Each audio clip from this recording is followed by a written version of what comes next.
আসসালামু আলাইকুম ওয়া রাহমাতুল্লাহি ওয়া বারাকাতুহু। সম্মানিত বন্ধুরা, আজকের এই ভিডিওতে আমরা আলোচনা করব যে মানুষের কানের মধ্যে চুল গজায় তার ভাগ্যে কি লেখা হয়, ইসলাম কি বলে, এই বিষয়টা কতটুকু সত্য, ইসলাম কি বলতেছে, আলোচনা বুঝতে সাথেই থাকবেন। আমাদের এই ছোট্ট ইউটিউব চ্যানেলটি সাবস্ক্রাইব করে পাশেই থাকবেন। সম্মানিত দিনী ভাই ও বোনেরা, কানের মধ্যে যদি কারো চুল হয় সেক্ষেত্রে উলামায়ে কেরাম কি বলেছেন? যত বয়স বাড়তে থাকে, হাদিসে এসেছে যার বয়স যত বাড়বে তার উপর আল্লাহ পাকের রহমত তত বেশি হবে। হাদিসে কুদসির মধ্যে আছে, যখন একজন মানুষের চুল দাড়ি পেকে যায় এবং সেই মুরব্বী পাকা দাড়িগুলোকে নিয়ে আল্লাহ পাকের দরবারে হাত তুললে আল্লাহ পাক ওই মুরব্বীর দোয়া, মুরব্বীকে খালি হাতে ফিরিয়ে দিতে লজ্জাবোধ করেন। আল্লাহ পাক ওই মুরব্বীর দোয়াকে কবুল করেই নেন। আল্লাহু আকবার, আল্লাহু আকবার। আল্লাহ পাক ওই মুরব্বীকে মাফ করে দেন। আল্লাহ পাক ওই মুরব্বীর দোয়াকে কবুল করে নেন, মুরব্বীর হাজতগুলোকে পূরণ করে নেন। এবং যখন আরেকজন মানুষ আরো বেশি বয়োবৃদ্ধ হয়, কোনো কাজ বাজ করতে পারে না, তখন আল্লাহ পাক তার আমলনামায় অটো সওয়াব লিখতে থাকেন।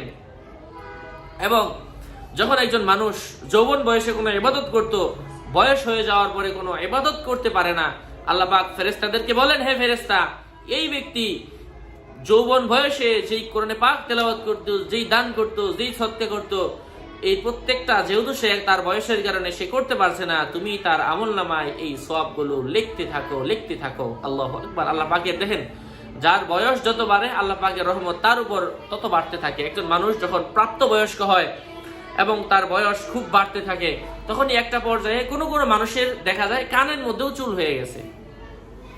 এক্ষেত্রে যেহেতু বয়স বাড়ার পরে রহমত হয় আল্লাহ পাকের পক্ষ থেকে বেশি, তো কানের মধ্যে চুল হওয়া এটা কোনো কোনো মুরব্বীর মতে কানের মধ্যে চুল হলে